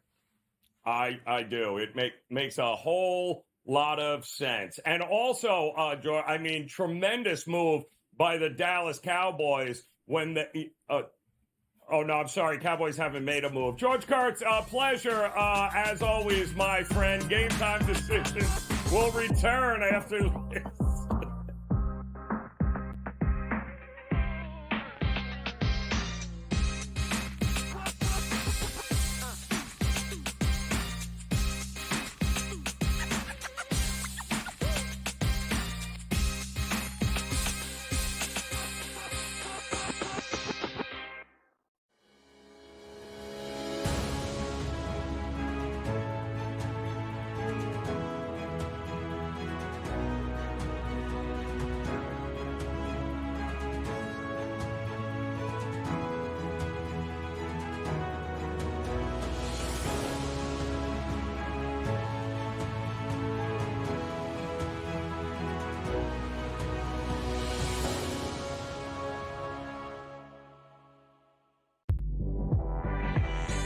You can worry about Kentucky's maturity. I get it. Are you making a good point about it? Absolutely. They're young. They're inexperienced. They're going to make a ton of mistakes. Sometimes you can worry about their defensive tenacity. But boy, they got shot creators and they got shot makers. Betting above the rim, only on SportsGrid. Betting in-game, there's a big difference, right? Like the computer changes the number so often. Like, I tried to get this in right now, but in reality, as I saw plus 165 in the arena, they're hitting the shot. And I'm getting this like a couple of seconds late. And even the sports book, like, technology can only travel so fast. Sports Rage Late Night, only on SportsGrid. How about this? Nikola Jokic, heavy favorite here at a minus 170 price, followed by SGA at plus 250, and Luka Doncic at a 7-1 price. It would require a whole lot from Luka to 15 of the next 20 games he has to have triple doubles, something absurd. And it really just comes down to Jokic being amazing, doing everything that he's doing. I hate to say it, but he's probably had this locked up the second Embiid was announced out. The early line, only on SportsGrid.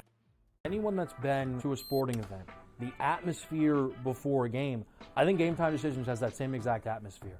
This is our arena. This is what we do. There is going to be an energy to GameTime Decisions that you will feel night in and night out. The excitement you get when you lock your bets in, when you're figuring out what you want to do, we can zone in on the biggest games each night. I want this to be the place that people come to before the games start so they feel as ready as possible to lock in their cards. We are going to hit every single one of those markets that you need to know about. We're going to go through every single thing, and I've got a great team behind me that's going to help me get the job done. There is not going to be a better place, I promise you, than GameTime Decisions to get that new information, react to it, and be able to then bet accordingly. We will have everything at our disposal, and we will use that to our advantage. I'm Kevin Walsh. Tune into GameTime Decisions from 6 to 8 p.m. Eastern on SportsGrid.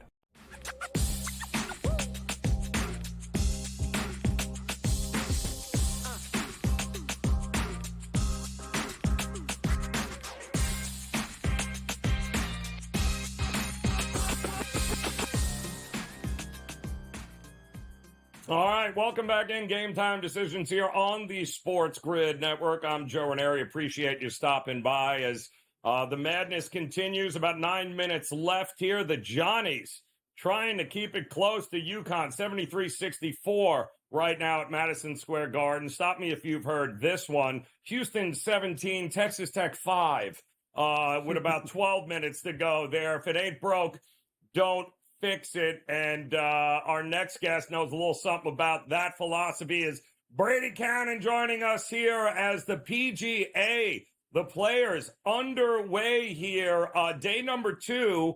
And we've talked all week about some of the big names here. Scotty Scheffler, obviously. I know you were big on Xander.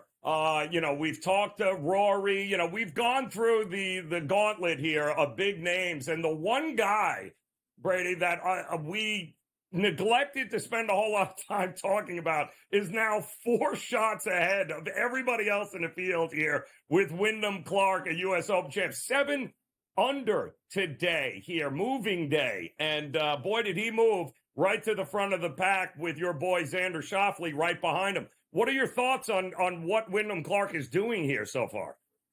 I tell you, man, I'm just kicking myself. And people were yelling at me, chiming in at me all week saying, how can this guy be so disrespected? I mean, he's 40 or 50 to 1, and no one's given the guy any love. And he continues to prove everybody wrong. I mean, if it wasn't for red hot Scotty Scheffler last week, he probably would have won last week. And, he's become a big game hunter. And I saw somebody, compare him to Brooks Koepka, who, quote unquote, only shows up for the majors. Well, Wyndham Clark, I think, only shows up when it's a big time event as well. In 3, he got his first ever career win last year in a signature event at the Wells Fargo. Got another signature event win earlier this year at Pebble Beach. Now, maybe that was a little bit phony, got cut down because of weather and what have you. But hey, let's face it, he shot 60 on that Saturday too. And then he comes out and finishes runner-up at a signature event. And here at the Players, with maybe the best field of the year, he's got a 4-shot cushion, like you say. So the guy's on a real tear right now. And eventually he's going to earn everybody's respect here pretty soon. I'll tell you what gives me a little bit of pause, though. First of all, we see his in-game price going into the weekend at about plus 150, plus 160. Usually the value is pretty good on the favorite going into the weekend, believe it or not. But here, I think it's too short. They are giving him, I think, too much respect here at plus 150 or plus 160. I think it should be more like 2 to 1 or plus 250, because you've got a lot of star power behind him this week. The other thing that scares me, Joe, and you and I talked about it backstage, he's number 1 in this field in strokes gained putting. He is gaining he is gaining almost 8 shots on the field with the putter. That is insane. And that is not likely to be sustained. So if the putter just cools off a little bit, which it's likely to do, he's probably going to bring some people back into the fray here. And I mean, this guy could, cut it in half and still be gaining 4 shots on the field. And that would allow some people in the back door there. So, I mean, that putting performance right now is out of this world. And I got to believe that is going to cool off over the next couple days. So that gives me pause in betting him going forward as well. First of all, I don't think the price is great. Second of all, I think the putter has to cool off here a little bit. He's also 81st in this field for driving accuracy. He's hitting just over 50% of the fairways. That could come back to bite him here eventually too.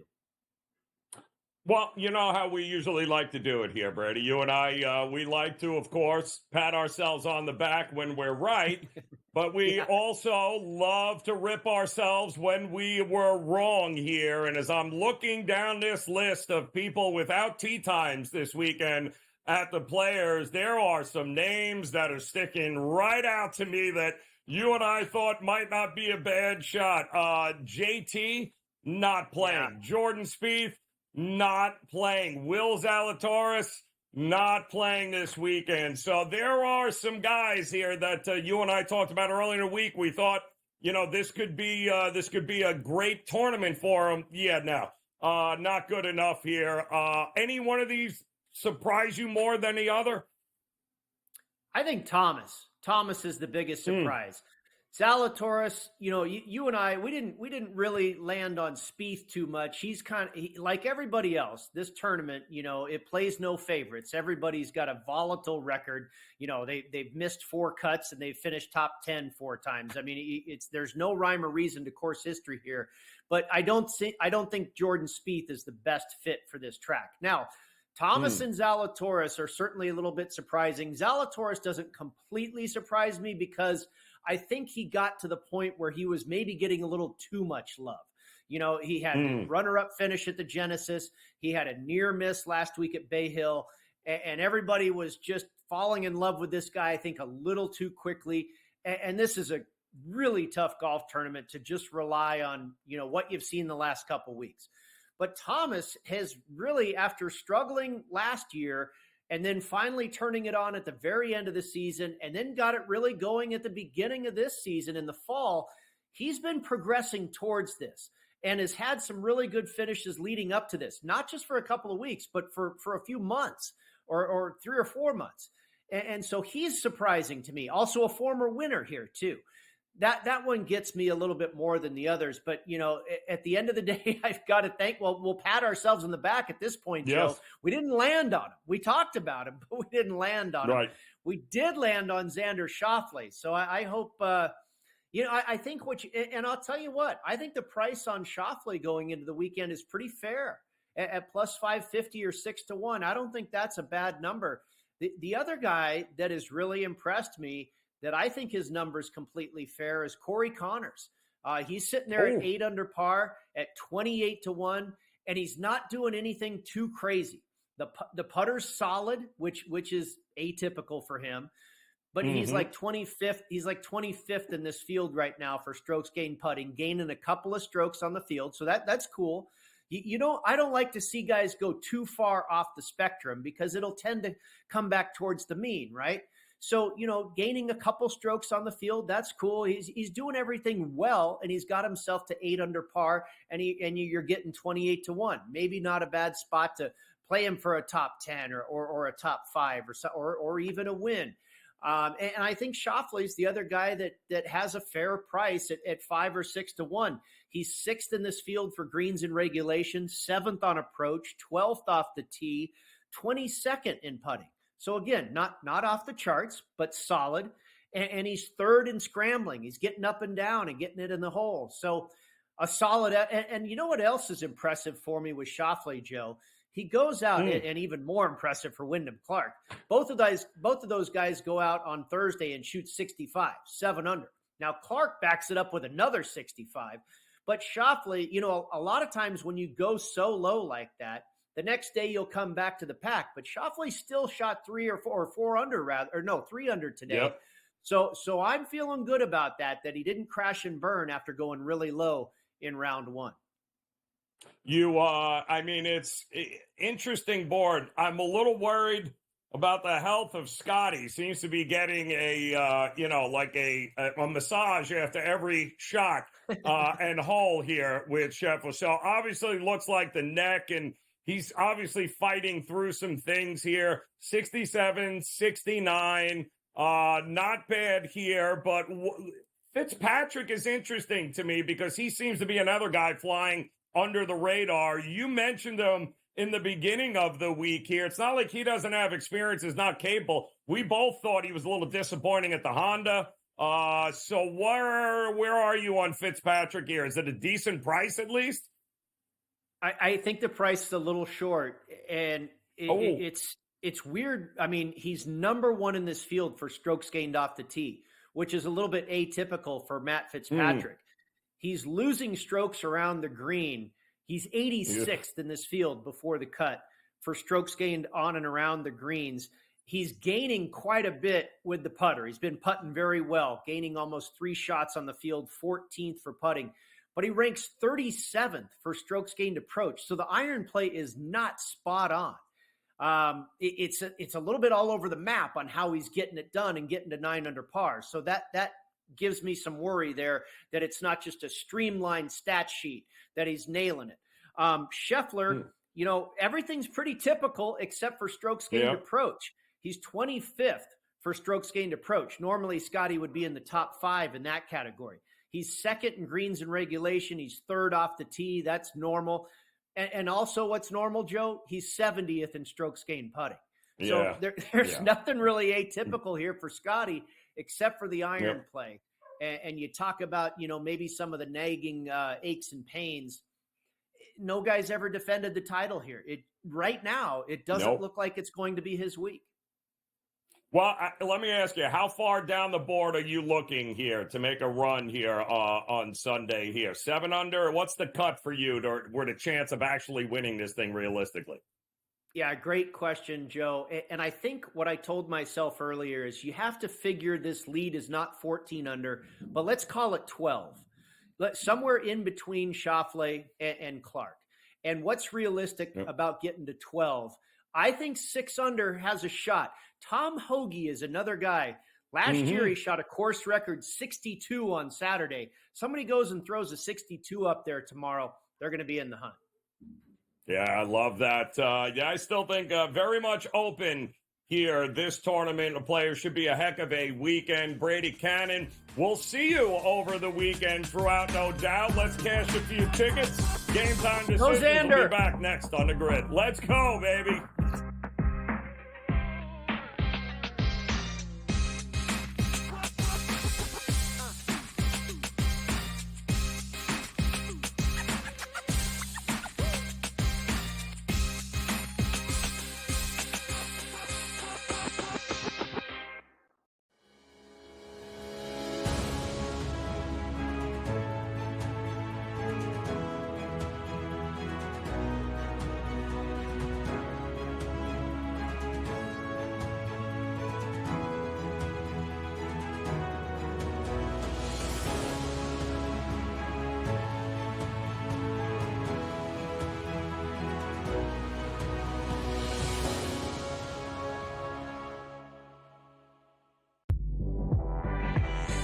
You can worry about Kentucky's maturity.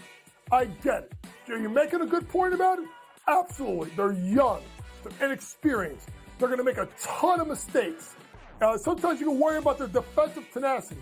But boy, they got shot creators and they got shot makers. Betting above the rim, only on SportsGrid. Betting in-game, there's a big difference, right? Like the computer changes the numbers so often.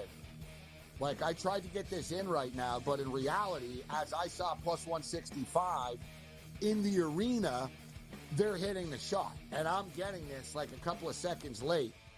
And even the sports book, like, technology can only travel so fast. Sports Rage Late Night, only on SportsGrid. How about this? Nikola Jokic, heavy favorite here to minus 170 price, followed by SGA at plus 250, and Luka Doncic at a 7-1 price. It would require a whole lot from Luka to 15 of the next 20 games he has to have triple doubles, something absurd. And it really just comes down to Jokic being amazing, doing everything he's doing. I hate to say it, but he's probably had this locked up the second Embiid was announced out. The early line, only on SportsGrid. Anyone that's been to a sporting event, the atmosphere before a game, I think GameTime Decisions has that same exact atmosphere. This is our arena. This is what we do. There is going to be an energy to GameTime Decisions that you will feel night in and night out. The excitement you get when you lock your bets in, when you're figuring out what you want to do, we can zone in on the biggest games each night. I want this to be the place that people come to before the games start so they feel as ready as possible to lock in their cards. We are going to hit every single one of those markets that you need to know about. We're going to go through every single thing, and I've got a great team behind me that's going to help me get the job done. There is not going to be a better place, I promise you, than GameTime Decisions to get that new information, react to it, and be able to then bet accordingly. We will have everything at our disposal, and we will use that to our advantage. I'm Kevin Walsh. Tune into GameTime Decisions from 6 to 8 p.m. Eastern on SportsGrid.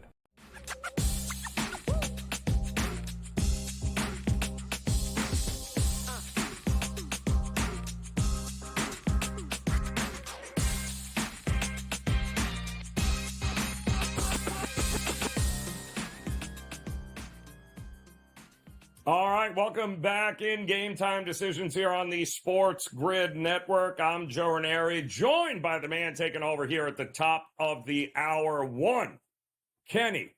Dave Sharapan, rather, here, representing the Powder Blue. And I hope that's because you're not backing Charlotte, but you're backing North Carolina here tonight, as many of us are holding tickets with North Carolina winning against Pitt, my man. How are you? What is that you repping there? That's pretty cool. North Carolina. It's all North Carolina Attaboy. stuff. It's all the Argyle. I got the whole ensemble. Picked this up when I went down there. Saw them play in person. Sold. I really like this team. I like them all along, but the gear is good. They're playing Pitt. You went with the Kenny Pickett. It was completely out of line there. It was. The Steelers. I don't know what the Steelers are doing, Joe. I have no idea. I don't know. It's not my job to know. It's above my pay grade. I'm an out-of-work odds maker. That's all I do. But, I mean, it's Russell Wilson or nothing. I mean, they may call you to be the backup. Like, what are they going to draft now? I don't even know what's going on. They trade Deontay Johnson. Everybody's running for the hills. I have no idea what's happening. Maybe they got a plan, and they just haven't told anybody except Russ and, the front office. I don't know. But, North Carolina gets Pitt. Good time to probably play North Carolina right now. Pitt's hanging. It's going to be in it. Yeah, no. I feel like Pitt's going to be in it the whole first half, but I like North Carolina. That's exactly what I thought. Yeah. Exactly what I thought was going to happen here, too. Houston, 27-12 over Texas Tech. Least surprising thing. UConn, 91-81, Dave, over the Johnnies. I mean, I'll give St. John's credit. I mean, a lot of guys you have heard had them on a bubble. I thought the win yesterday was pretty good here. The tournament is going to be better with Rick Pitino in it. I think they know that in the committee, right? Like Izzo, beating Minnesota, maybe that was enough to get them the at-large bid here. But UConn is going to drop 100 points on them here. And my goodness, wow, just wow. The more I look at this team, the more I go, how were you supposed to beat UConn exactly? This is the problem. They can play any style of game. They can play match up against any team that you want to score 100, we'll score 100. You want us to win 60 to hold you to 40, 45, we will do that too. Anything in between. It's one of those ones where, from the book's perspective, they're the favorite. They're at the top of the list, them and Houston. And you can't make the price that much lower. And it's not like people are coming to the counter or opening up their app to buy future tickets on UConn at 5-1 or plus 450. You got to figure out maybe who they're playing along the way and make their price more enticing. I don't know. If I was still in the book, I'd be easy. I'd be going in with UConn. They're a team that's going to take somebody's best night and their worst night to end their run in the tournament. It's coming. It's going to be interesting here because we have a whole lot of teams that still need a win, right? Going up against, we watched Tennessee fall apart today, right? We saw Purdue almost fall apart today. But that opens up, I talked with Matt earlier about this, and I'm saying, for some of these teams, maybe losing early on in conference tournaments, not the worst thing in the world for a team like Creighton, for instance, or like a Tennessee where, it was a gauntlet down the stretch, the games you had to play. Maybe breathe a little, couple of days off, recharge, and get ready for March. It may not be the worst thing in the world for some teams. If you're going to lose on Friday. Lose today rather than lose Sunday and play 2 more games and all this other stuff. For some teams, it's better. Fresh start. Well, how did you lose? It doesn't matter. I said that to him today on Bostonian versus the book. I said, I don't care, as someone who has coached, teams and kids and stuff, if we lose by 20 or we lose by 2, we still lost. It's over. So now we got one big tournament left, the NCAA. Let's fix it and let's go. You can't control that stuff. So I don't think sweating it. Oh, I don't like the way they lost. They lost. It's over. But I mean, some Yeah. seeds of doubt's got to be planted. If you had a Tennessee ticket to win it all, you got to be going, oh boy, here we go. Yeah. I mean, all this talk about Yeah. Barnes and everything else, being a coach, not being able to win, like it all comes about, and they got to hear it for the next, week. Tournament starts next Yes. week on Thursday. They're not going to be going, boy, Tennessee's live to win it all. No, their Yep. first thing they're going to be saying, like, did you see what happened to Tennessee? That's a reason to not bet them. Look at that second round matchup. If they're a 2, they can lose to the 7. So you start to see ghosts, and you start to see things. We saw Auburn house South Carolina in the SEC. Texas A&M's putting it on Kentucky right now. Like, Yep. Kentucky's another team a lot of people kind of fell in love with over the last couple weeks. Rightly so. They score a lot of points, and they run it up. But Texas A&M's giving it to them right now. This is, again, lose now, that's fine. It's not the end of the world. I agree. Joe, Arizona plays tonight. Okay? Yes. Gigantic favorite against Oregon. Mm-hmm. I was thinking about going down to the game, but I don't think it's going to be much of a game. Is this a blowout? It's not. Yeah, this is crazy. I was saying this earlier. I think the game of the night, Dave, as long as you're in Vegas, is at Orleans here tonight. I think the Tarleton State Texas-Arlington game, Dave, is must-watch basketball. Absolutely correct. You had UTA dropped 100 points, I believe, last night against Stephen F. Austin. Absolutely blew them out. You've got Tarleton State, who everyone just assumed it was going to be Tarleton State, the 2 seed, taking on Grand Canyon, who I believe is a little bit later, and that's it. These are fun teams that know how to play some basketball here that are going to put some points on the board here tonight. I think it's going to be very entertaining. I would head in that direction, probably get better seats than you would be at the Arizona-Oregon game anyway, probably a little easier to get into. And this is at the Orleans, right? Is that where this one is? Yeah, the WAC is at the Orleans. Seattle's playing Grand Canyon first, and your game, UT Arlington, is playing Tarleton second. So I can actually get to that game. What about the other game out west here, down at Thomas and Mack, the Mountain West Conference? San Diego State's playing Utah State first. That's a hard game. I really don't know what to make of that game. I really don't know. Brutal game. I think Utah State's a live dog, but we'll see. The late game there is Colorado They're the number State, 1 seed. You just said it. They're a number 1 seed who's getting points. What does that tell you? It tells you everything you need to know here about that game. But what about your other boys, though? Wait a minute. What? We already talked about, we'll get to Penn State in a minute, because last time I talked to you, I was plus 180, and we were happy as, okay, that didn't work out. But could it be that Ohio State, as a dog against 2 Illinois right now, 37-33, I think they're leading in that one, and Indiana's taking on Nebraska. Ohio State's a 10 seed, Indiana's a 6 seed. That's 5 wins in a row for Indiana. Ohio State, could it be maybe the Big Ten? It's all about the dogs here? Yeah. I wasn't even going to mention the Penn State game. I was as disappointed as you. I knew you stayed up to watch it late. I was watching it late, and I'm like, all right, we got this. We're coming back. Okay, no. Oh, right, we got it. No, we don't. We don't. The game had to end that way. It was a lot of ups, downs, and then I was like, I'll just talk to Joe tomorrow about it. Let it go.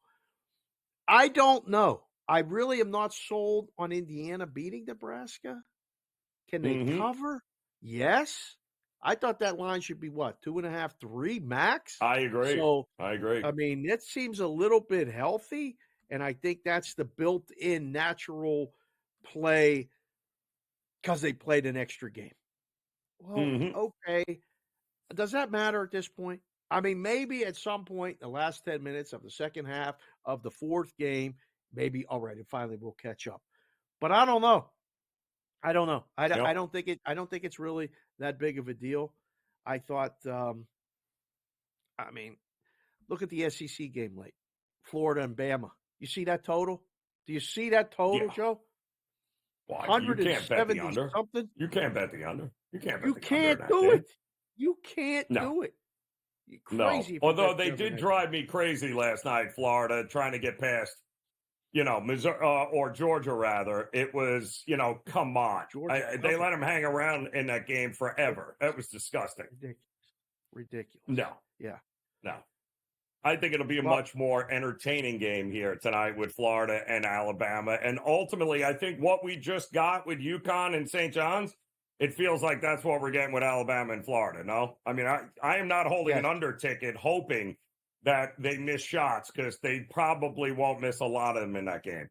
No, and they're going to run. I mean, they're going to go back and forth. Mm-hmm. This is going to be like it's a volume game. This is a volume game. Yep. First half over. Yep. And if the first half goes over, second half is likely. A lot of times you reverse it. First half goes over, you bet the second half under. No, I think this is an over situation. I agree. If Arizona wins tonight and wins the Pac-12, are they the number one seed in the West region? Yes. Well, they're one of the one. Yeah, because you're going to have what? UConn, Houston, Arizona, and then if North Carolina gets it together and they end up, because they're going to beat either Virginia or North Carolina State. So I think North Carolina is now the door is open because Tennessee lost to get that other number one seed. But I think those three, you can book them here, Dave, between Houston, UConn, and Arizona. What else is there? Mention the game of the night, Joe. Baylor and Iowa State. Baylor and Iowa State. That's not even a Baylor game? For a small fortune last night, and they made me sweat that out, too, against Cincinnati because they could only pull away in the last 2 minutes. I think you got to go with the team that has the more reliable offense, and I think that's Baylor. I don't trust Iowa State offensively against better offensive teams. Plus, you know how I feel about Iowa State on the road. That is another 9:30 game, though, right? Is that that one late. is also late. And if you're having trouble sleeping at all, I'll turn on that Virginia North Carolina State game. If you had a little insomnia this week, throw that on there. Dave, the total is 122. 122. And it's going to drop in game down to 115 pretty quickly. It's because they're not going to have a scoring explosion to start. It's only going to come because there's going to be fouls. The irony is we had Eli Herskovitz on our show today from the Lions. He's a college basketball guy. He's great. Right. Virginia's in the bottom 10% of the Division I in free throws. So not only can they not score, they can't make foul shots. So I don't know how they got. I don't know how they won that game yesterday. I really don't. I can't. I thought Virginia was going to lose, and somehow that game went over the total in overtime. 126. It fell. 125 was the total. I don't know. Yep. I think that's a good sleep inducement nap time. I think it's perfect cure for insomnia there. Texas Tech has made a nice comeback, 27-25 right now. Sorry, 29-25. North Carolina trailing at the break now, 35-33. So we got a lot more basketball coming up. And Dave is the guy coming up top of the hour that'll take you from there. We'll close it out next.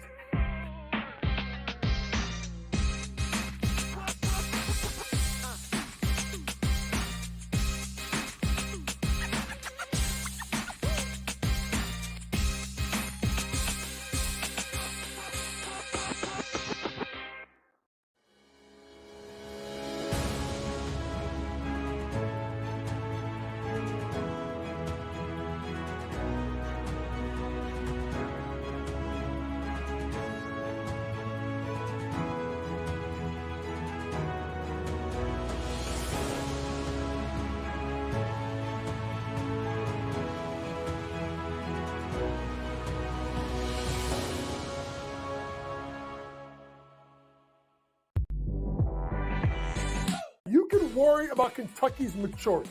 I get it. Are you making a good point about it? Absolutely. They're young. They're inexperienced. They're going to make a ton of mistakes. Sometimes you can worry about their defensive tenacity.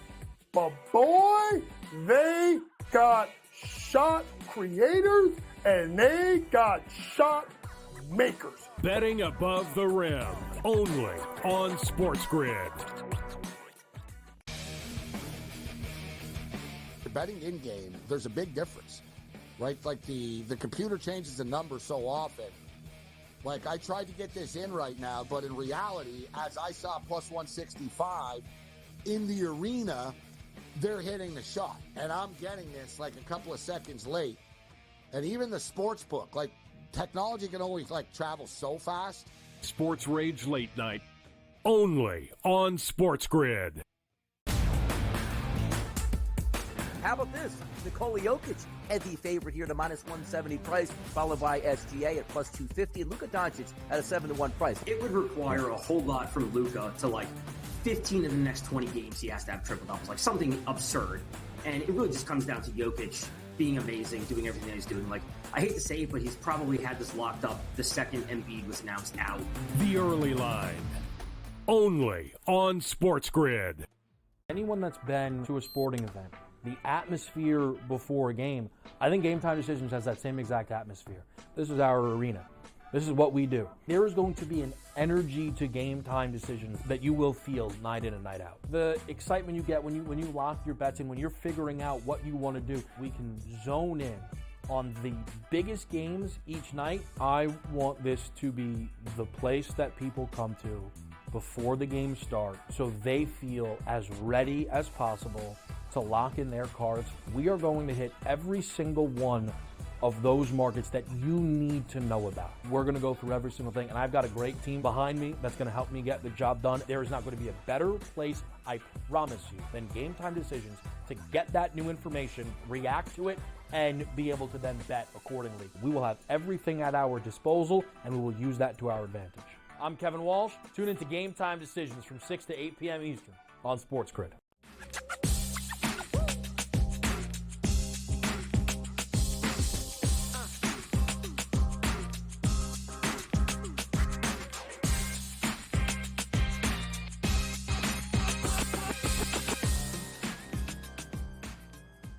All right, welcome back in Game Time Decisions as we look to wrap up this edition here. Don't go anywhere. Madness is happening right now in college basketball, NBA underway, and coming up in just a couple of minutes, Matty Peralt and Dave Sharapan will take it over here on In-Game Live primetime for you. Of course, Game Time Decisions will be back tomorrow here with another special edition of March Madness coming your way. Speaking of which, number one, UConn closed it out. They handled business against the very dangerous Rick Pitino and the Johnnies. It turned out to be a very good game, but ultimately it was 95-90. UConn prevails. Now they'll wait for the winner of the next game coming up between Marquette taking on Providence here in another Big East battle. Side note here, we did mention, of course, that North Carolina is down at the break by 2. It's 35-33. Pittsburgh on top here. Also at the break, Florida Atlantic up 5 over North Texas there. Florida Atlantic, last year's darlings of March Madness, the Cinderella. And also Houston. What a great comeback by Texas Tech, but Houston goes into the break up 3. It is 32-29. Also, Kentucky trying to close out big here in the first half, but they are trailing 48-41 over Texas A&M. The Miami Heat 51-47 over the Pistons here with about 3 minutes to go. And the Suns might have finally found a team they can beat 48-40. They are up over the Charlotte Hornets with just a minute to go there. So don't go anywhere. No need for you to. As In-Game Live primetime, they will get you caught up with everything that is happening around not just the NBA, but college basketball, a couple of NHL games, and plenty of NFL news and notes to break down. It is coming your way. We'll see you again soon here on Game Time Decisions. Good luck.